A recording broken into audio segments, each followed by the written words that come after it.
Hi everyone, this is Tina, and in today's video it's pretty exciting. In all of the years that we've lived in this house, we've been in this house for 30 years. In all of the years that we've been living in this house, we have never seen a bee swarm before. So I was just out here this morning doing some weeding. Didn't see anything like that. And all of a sudden, I was in my office because I do work from home, and I saw some swarming going on around our maple tree. And it turns out that it is a swarm of honeybees, which is super exciting. So the difference between the beekeeper told me it's going to be here in about 20 minutes. So I am going to film the process of getting the bees and getting them in the box. But they explained to me that the bees, if they are in a swarm, they're pretty docile. They stay on the outside of the tree. But if they were in a hive situation, they would be inside the tree. So it would be inside the tree trunk. So we are just seeing the swarm, but I am going to show some video footage of the bee swarm and the process of how the beekeeper is going to collect as many bees as possible. Okay, I totally do not plan this t-shirt today. I actually put this one on this morning, not having any clue that there was a beehive swarm here. This is too funny. Maybe it was a sign. This is our autumn blaze maple tree that we planted a few years ago. I have been limbing it up every year, just a little bit at a time. So it is looking fabulous. But where we noticed the swarm was that they were swarming all around the pool area. And as you can see, there is still a little bit of bees flying around, but I'm going to zoom in on the swarm. And it is, of course, oh, there is the bee swarm. It is the most fascinating thing I've ever seen. Now, we have had multiple critters here, from groundhogs eating up crops to bunnies to deer, baby deer. We had a baby deer hiding in Garden Avenue a couple years ago. But this is the first time ever there has been a bee swarm in our yard. I have Mark here from the Omaha Bee Club, who is going to grab the bees and put them in the box and get them relocated to a safer location.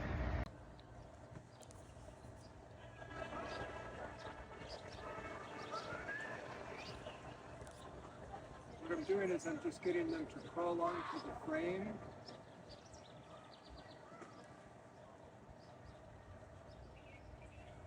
I forgot to bring my queen with me.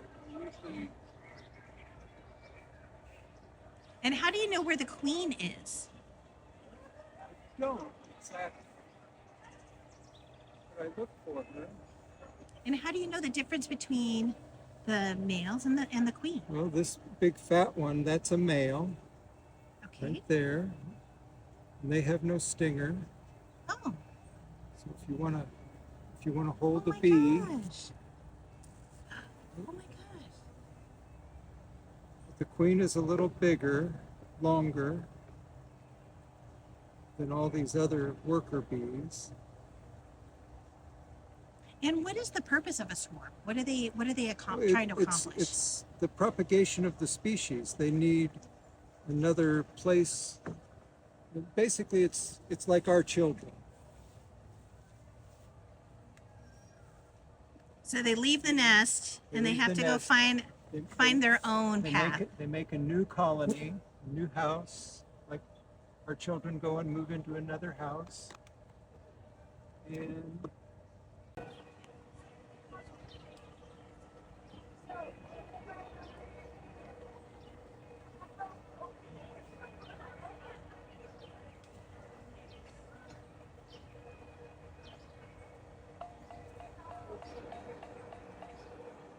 they just get on me. There's no problem. Yeah, you had mentioned that they were very docile. This is probably the most docile that they'll be. which was a nice reassurance since I really don't know anything about how they move and habit, and all I do is just marvel when they are landing on my flowers and it just showing up.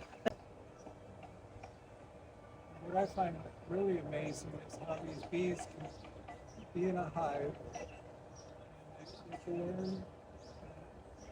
An egg is laid, they go into larva stage, and they emerge after they've spun a cocoon inside a cell. And after they do a little housework inside the hive, then they graduate to be forager bees. And they take one trip outside the hive to orient themselves to that location. And then they can fly 5 miles away and come right back. It's incredible. That's a long way to go. So do they just have the sense of where all of the flowers and the pollen is at, so they can, or nectar? Well, they have to find it. And then when some bees find it, then they come back and they do what they call a waggle dance. And depending on how far away it is, they'll dance longer if it's farther away. So here's another drone. Oh my Hold it gosh. between your fingers and stay there. Oh my gosh.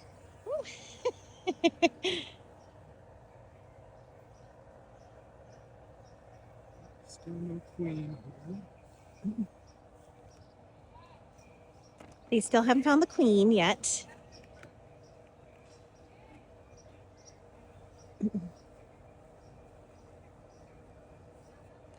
And they are flying all around. And yeah, See when they get alarmed, like I just alarmed them, then they might sting you. But now is it true that they can only use their stinger one time? that's right. They leave the stinger in whatever they sting. So really the last resort is to sting someone. Yes.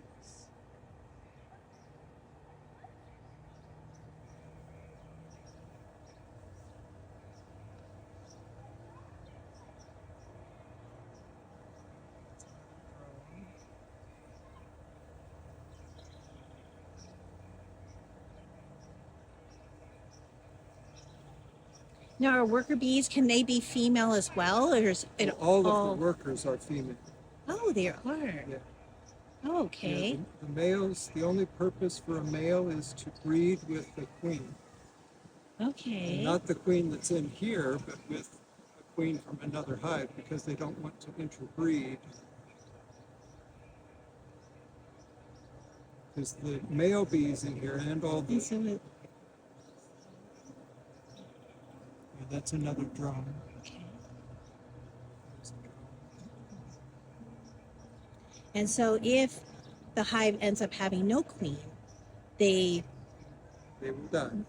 Okay. And do they have to have a introduce queen. another queen? Well, they have to have a queen to lay eggs. They have to have eggs to make another queen. They make another queen by feeding her nothing but royal jelly, which is just a very high protein, just very rich in lots of good things. And she grows up to be a queen, a fully developed female bee. All these other worker bees are the same genetics, but they just weren't fed that high Gotcha. That's so quality interesting. food. I'm really surprised the queen isn't here either.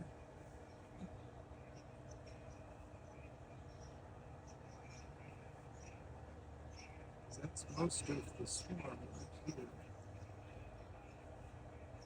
She could be underneath some of these.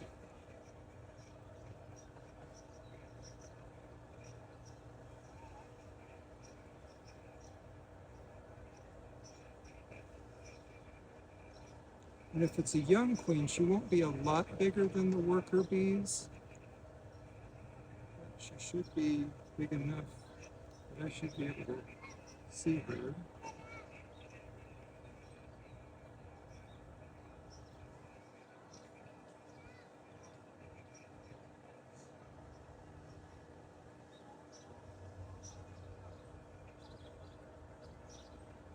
If somebody watching this video sees the queen, make a comment. She's hiding.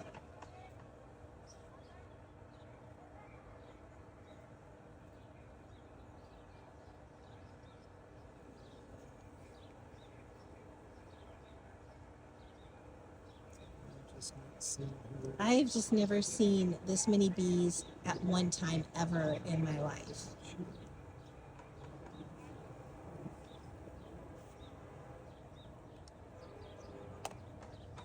I've been stung plenty of times by wasps, but not bees.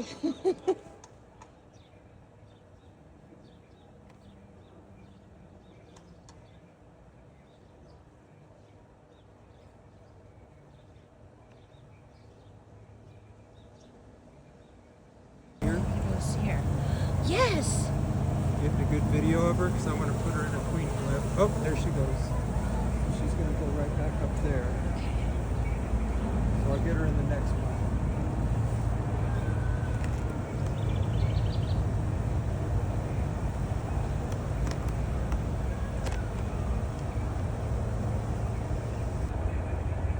There's a little bit of the swarm left, and the queen ended up flying off and going back to that section. So he's hoping to get the queen back again, so he can put her with the rest of the swarm. It seems like you have to have a lot of patience.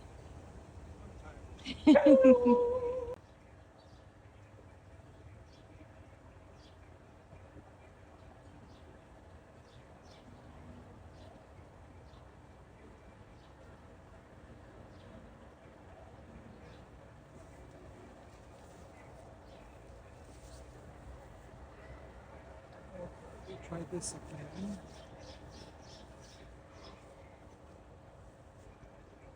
No show and tell this time.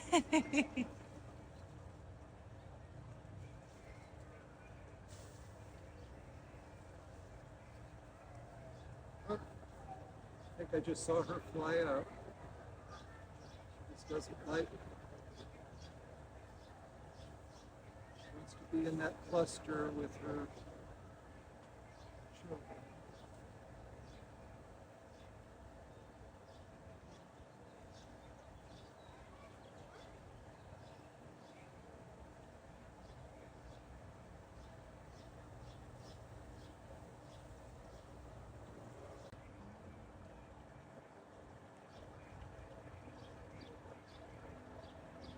There she is. Have her by the wings.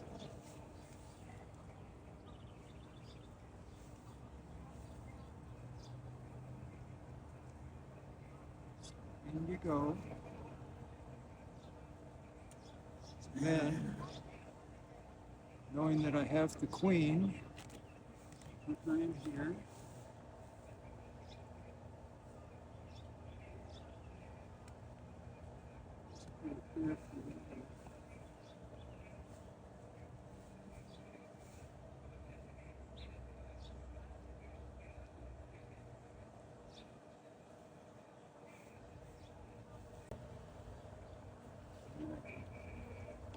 Maybe if I leave this open now, there should be more bees coming in than out.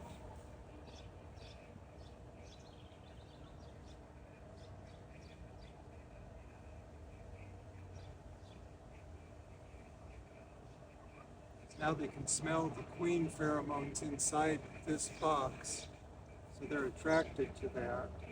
Actually, if I just close this up, they'll be attracted to the bees that are fanning here.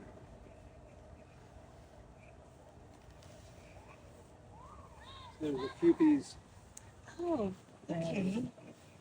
Their Oh, pheromones. that's how they get in. Okay.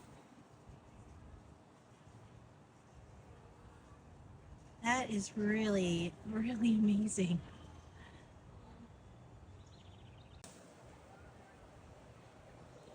Having the bees go airborne helps them go back to the box where they are attracted to the queen. So it just gives them a little bit of time.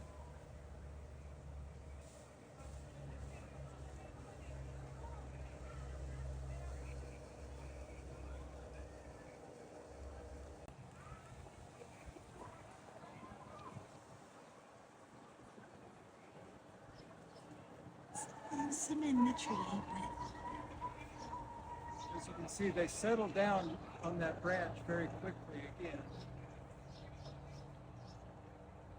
they must love it. They think that's where Mama is, but she's not.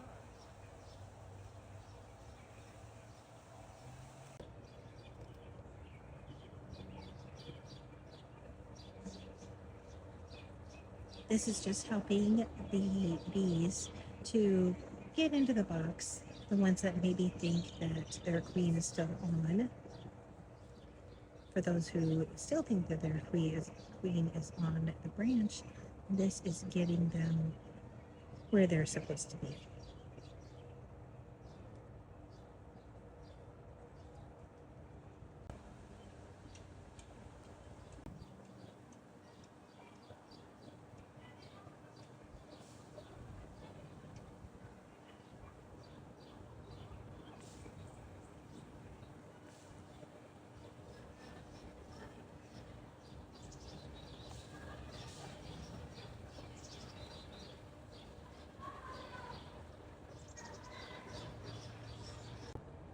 So what made you find the love for bees?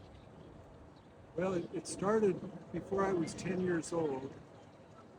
One of my relatives, everybody called him Uncle Tom, even though he wasn't everybody's uncle. That was just his name, Uncle Tom. And he was a beekeeper. And whenever we had a family gathering and potluck at church or whatever, he would come and he'd talk about his bees to anybody who would listen. And then he'd get out his accordion and play his accordions. And so that's what got me interested in bees. And then when I was 10 years old, there was a colony of bees in a building across the road from where I lived out on the farm. And so Dad and I collected those bees, cut them out of that building, and put them into a box, not quite like twice as big as this. And that's when my beekeeping began. I was 10 years old. Wow. That was 60 years ago. But if you come over here, you can see, you can take a picture of a bee doing its waggle dance right there. See where it's going around and then it waggles? Yeah. That's trying to tell all the other bees where it found a better place to live. Oh. And it's basically telling them, follow, go in this direction this far, and you'll find a nice place that I found that we could move into. And so do they move into inside the tree? Is that what where their hive is? Oftentimes they're inside a tree or inside a building. If you don't have insulation in your walls or in your floors, and there's a hole about as big around as my pinky, they can go through that hole into your house, and they will build a colony, a home inside there. Let's see. And I'm afraid I've got a 1950s home that has plenty of holes that they would probably fit in and create a colony inside. We have a groundhog, a small one, living underneath our wood deck.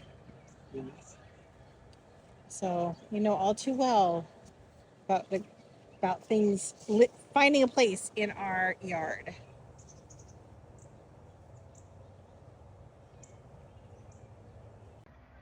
What an amazing experience I had. I learned so much from Mark today, and of how they work, what their habits are. Now there's still a few bees they will find their way back home. So he says not to worry about the few bees that are flying around, but he did mention that swarms can come again. So, for example, once you've had one swarm, you're at more likeliness to have another swarm come through. So it could be tomorrow, it could be another day, but bees have definitely put us on the map here.